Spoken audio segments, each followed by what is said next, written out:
Welcome back, little nerds. Today we are going back to old school pillow talk derm, where we are going to dive in deep into a subject that you guys have been asking me about in the comment section: growth factors. We are going to cover it. We are going to understand it. So get your pens and papers. Who the hell am I? I'm Dr. Idriss, and we do this every Saturday at 10 a.m. So feel free to like, subscribe, and for those of you who are not necessarily new here, or those who are new, we don't discriminate. I actually have a Facebook group, which I ever hardly talk about, which is quite robust, but I would strongly urge that you join the Facebook group because a lot of people there are talking, helping each other out, giving each other product recommendations, and I learn from this group as well, even though I don't actively engage as much. I'm sort of a sleep watcher, but I will link it below. And without further ado, let us jump in. What the hell are growth factors? Because for the longest time, I myself was confused by growth factors, exosomes, stem cells. Oh my God, do they all do the same thing? Are they all the same thing with a different marketing label on top of it? But the reality is they're not all the same thing, and it's important that you understand what you're buying and why. Growth factors are naturally occurring proteins that have signal molecules that can tell your cells what to do. They are basically going to tell your cells to repair themselves and regenerate themselves. And you could think of them kind of like a coach, coaching your cells to do better and to be better, especially your fibroblasts, to make more collagen and to be firmer, etc. So those are growth factors, the coach of our skin, basically. But growth factors are not stem cells, and growth factors are not exosomes. So what the hell then are exosomes and stem cells? And no, this video, we're not going into that world completely, but you must understand the differences to be able to be better people for yourselves, okay? So you can better help yourself. They are the coaches of our skin, but coaches need to get to the field in order to tell the players what to do. How do they get to the field? They have to get in a vehicle. Exosomes are the vehicle that take the growth factors plus other things like RNA, peptides, etc., other complex signaling complexes to the field to tell the field and the players to do many different things. So exosomes, the vehicles, can not just coach the players. They're probably going to tell the person, clean the field up, pick up the trash, mow the lawn, make sure the grass is growing better, make sure it's not damp. I don't know. I've never been a coach, but that is what exosomes are. They are the vehicle that are going to transfer all of these different complex signals, RNA, growth factors, to their respective areas. How then does the vehicle and the coach get there? Who created the coach? Who bought the vehicle? Mother did. It always comes back to mom, because mom is your stem cell. Stem cells can do everything. Stem cells are the cells that can become other cells. They're the cells that can grow many different things. They are the holy grail. Moms can make babies. We are the stem cells of the world. And stem cells are the most interesting in science, but when it comes to over-the-counter cosmetics, they're the most bullshitty, unfortunately, because they're not quite what they are, which leads me to how are they sourced? When you are talking about growth factors, exosomes, or stem cells, these three can either be sourced from humans, they can be bioengineered to act like human cells, or they're coming from plants. When they are derived from humans, they are the best. And usually growth factors are derived from humans. Exosomes can be derived from humans. But when they are bioengineered, that's second best. It's not necessarily as good as human derived, and growth factors can be bioengineered as well as exosomes can be bioengineered as well. And when they are plant-based, they're not great at all, unfortunately. Plant-based doesn't mean they have no merit, but they're not doing what they are meant to do. They're not stem cells that are recreating other cells. And the ones that are usually plant-based are stem cells. Exosomes can also be plant-based, FYI, as concerned in growth factors. But for the most part, stem cells are the ones that are plant-based because they're not getting them from other humans. And when something is plant-based, you're not actually making any collagen, because I'm not an apple, last I checked. I'm not a banana. I'm not an Edelweiss flower. I don't know how you say that word. So plant-based growth factors, plant-based exosomes, plant-based stem cells are never going to create human collagen. They're going to act mostly as great hydrators. They're going to have anti-inflammatory properties. They're going to have really antioxidant properties, which is not beneficial for your skin, but it's not what you think it is. It's not a real stem cell that's supposed to be regenerating other cells. So that is very, very important, because which one works best is a question that I get asked, because people don't want to buy all of them. You know, we have a budget, times are rough, tariffs and all. So which has the most proof? Which one works best?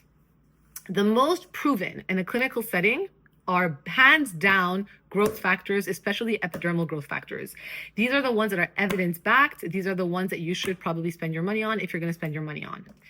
The most promising for regeneration, the one that is the innovation darling, are the exosomes, the vehicles, because they're new, yes, but everything great was once new. Not everything new is great. My hope is that it becomes everything great was once new down the road with better engineering, better science, better preservations, etc. When I look at exosomes and they're plant-based, I roll my eyes because they're not going to give me what we think they're giving us. When I find exosomes that are human-based, I scratch my head because how are they selling that over the counter? How is it stabilized? How is it not a drug? And per the FDA, anything that is changing your skin's surface that is human derived is technically considered usually a drug. Kind of makes me scratch my head a little bit. And how are they selling it to you at a retailer? Because most retailers will not carry human derived exosomes. So that kind of gets me a little bit confused, but still very promising. And I'm excited for the future. And then the most powerful in theory, but that's actually a lemon, is stem cells. Anything that is marketed as a stem cell serum, a stem cell this, a potent stem cell that, I would probably not spend my money on because it is mainly marketing and cosmetics. So now let's focus back to growth factors before I give you guys a few of my product recommendations and the understanding of them. The benefits of growth factors are to, like I said, regenerate and repair. Our goal here is to stimulate collagen and to really help amp that up, as well as your elastin production, the stuff that gives you not just your bounce, but also your elasticity, so you can have improved firmness, improved elasticity, and better overall skin quality. Growth factors are great post-procedurally. If you're going in for a microneedling session, a Fraxel, any sort of procedure that is going to break your skin barrier, or if you have inflamed skin, this is when you probably want to use a growth factor serum, as long as you don't have an allergic reaction. It is going to minimize the overall look of your fine lines, give you a better, smoother, firmer looking texture, and it is in the long run going to boost your skin's hydration. The best part for growth factors is that it is mostly well tolerated even for people with sensitive skin.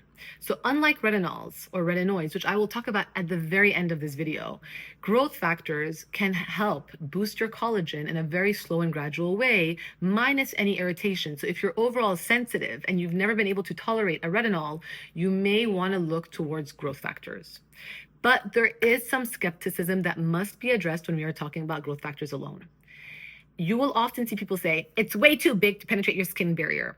They're right. Growth factors are huge. Normally, anything less than 500 Daltons is a good ingredient to pass through the surface of your skin to go in deep to really make a difference.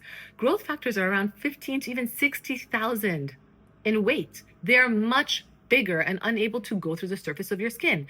That is why post-procedurally, assisted, it works great. So if you don't want to get a procedure in office, exfoliate your skin. Use something like the Flash mask, an exfoliating mask to get rid of the dead skin cells on the surface of your skin. Follow it up by your growth factor serum. That is going to make it work better for you. They're absolutely correct. But then you might ask me, so wait a second, if they don't penetrate the skin, am I wasting my money because it's just sitting on the surface of the skin? How exactly does it work like then? That wasn't English, but you know what I'm saying. It has paracrine-like effects, meaning it's going to signal receptors on the surface of your skin that is then going to tell the stuff underneath what to do. And that has been proven. So that is why it is very gradual. That is why changes will take long term to see a difference with, especially if you're using it unassisted and you're not really inflaming the surface of your skin or irritating it or causing a breakdown in your skin barrier. But that doesn't mean they do not work. Okay, that does not mean they do not work. And there are different types of growth factors. There are three main types of growth factors, starting from the top uppermost layer of your skin, the epidermis, and this is known as the epidermal growth factor, EGF, which helps with surface repair and it speeds up cellular turnover. And this eventually, the EGF always smooths, helps your texture. Then we have our TGF beta, which is our tissue growth factor beta, which helps to build collagen deeper in the dermis. And this gives us firmer skin in the long run. And then we have our fibroblast growth factors, which go even deeper to help with hydration and deep skin renewal. And that is the deepest one. Now, most of the stuff that we're talking about over the counter are EGFs, epidermal growth factors. These are all on the surface, working on the surface of your skin. So this leads me to product time. My number one product for epidermal growth factors are going to be the TNS Advanced Serum by SkinMedica. This is a tried and true, and yes, it is expensive, but this has EGF, TGF beta, and FGF. Okay, and they're all human derived. That doesn't mean they're coming from human skins. It means human skins was put in a culture medium, and that culture medium was then taken, filtered, sterilized, and stabilized, and you're getting that. And that's what you're applying on the surface of your skin.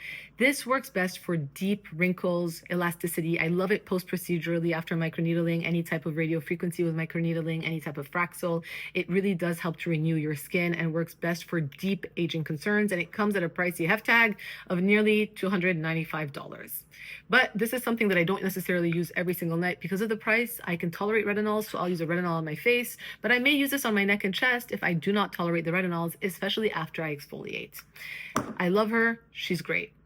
The second that you guys can find at a slightly lower price point at around $185 is Allies of Skin. This is their multi-peptide and growth factor advanced lifting serum, which I have spoken to you guys about in the past. This is not from humans. This is, like I said, biomimetic, lab synthesized epidermal growth factors. In fact, they have their 3% SH oligopeptide in it that helps with your overall texture and smoothness, and it does give you a little bit of a firming effect. It also has other antioxidants in it and other peptides as well, which helps in the long term as well. It's pricey. I will tell you, it gives a beautiful firming effect, but it does pill a little bit under other products. So I tend to use this at night for the most part underneath my hyper serum or when I'm using a retinol as well, but I don't really use it throughout the day because I do get a little bit of the pilling underneath other creamy products if I put it on top. Third is in beauty projects. This one is their Elastic Skin. This is a plant-derived growth factor, epidermal growth factor. So what does that mean? It means you're going to get a lot of antioxidant effects, a lot of anti-inflammatory effects, a good hydrating effects, but it's not going to necessarily boost your collagen. So just be aware, and this is at $48 or $46. If I get asked the question, should I just buy this instead of the other? They're different. It's not same. It may sound the same, but they're different because they're derived from different sources. You're still going to get a benefit from this, but know what to expect and what benefit you are getting. And last, I promise you guys to quickly hit on growth factors versus retinols because that's an important one as well.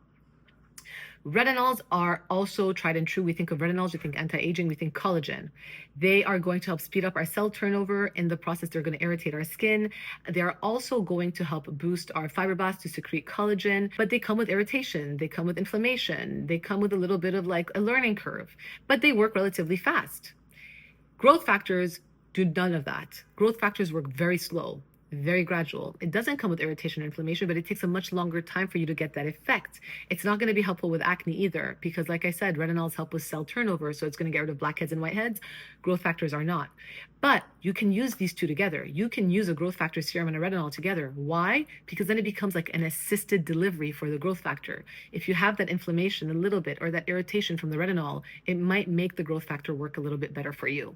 Just FYI in theory, because then it becomes like an assisted delivery mechanism for your growth factor products. And there you have it, little nerds. Now you're more informed.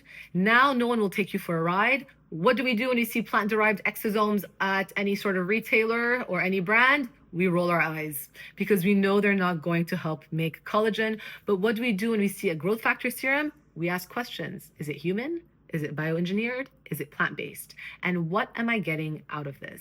I hope with that you guys have a beautiful Saturday, and I will see you guys next week.